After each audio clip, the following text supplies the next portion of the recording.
le consortium AACJ donc, a un plan d'action et dans ce plan d'action-là, il était prévu de former certains acteurs sur la CDN, la contribution déterminée au niveau national. Donc aujourd'hui, nous avons regroupé les acteurs de la pêche et les acteurs de l'agriculture pour parler de la contribution déterminée au niveau national, mais surtout pour parler de comment eux, en tant que société civile, ils peuvent contribuer à la mise en œuvre de ces CDN-là. Donc vous savez, aujourd'hui, il y a la contribution déterminée au niveau national. Les pêcheurs aujourd'hui rencontrent beaucoup de problèmes, mais ce séminaire quand même est une opportunité que nous offre aujourd'hui cette rencontre pour que nous puissions nous adapter dans les conclusions de la contribution nationale déterminée, qui a aussi des gaps parce qu'il y a des secteurs primaires qui sont concernés, l'élevage et la pêche. Et c'est des secteurs qui ont aussi des plans d'adaptation. Il faudrait maintenant que ces plans d'adaptation soient en tout cas pris en compte dans la contribution nationale déterminée et encore que ces plans nationaux puissent être acceptés dans les grands débats des conclusions de ces assises ou de ces COP que nous constatons. Aujourd'hui, nous venons de clôturer la COP sur la biodiversité.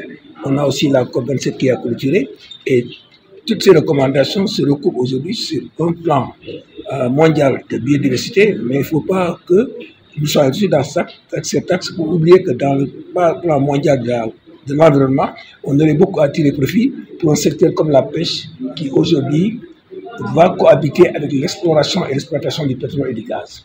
Au moment où la conception de cette contribution nationale était en cours, le Sénégal ne pouvait donner aucune référence, aucune norme, aucune donnée sur le pétrole et le gaz. Alors que les conventions qui commandent aujourd'hui l'exploration demandaient à la convention pêche et ressources biologiques de faire l'état des lieux de l'existant de la biomasse, on ne peut pas donner aujourd'hui un chiffre exact.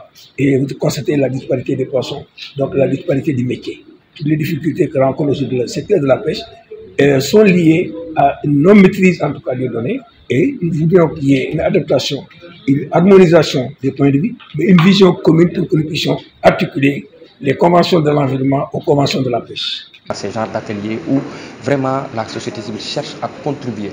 Maintenant, le problème des licences de pêche, ils sont là. C'est globalement dû au changement climatique parce qu'il les Sénégalais ne peuvent plus pêcher dans leur propre mer. Les autres aussi viennent pêcher en eau profonde ici. Nos pêcheurs utilisent toujours des méthodes archaïques. Ils ont des pirogues et tout ça. Et je pense que c'est le dialogue qui peut régler tout ça. Donc l'État du Sénégal, je sais qu'il peut faire beaucoup de choses. Je sais aussi que les acteurs ont le rôle à jouer.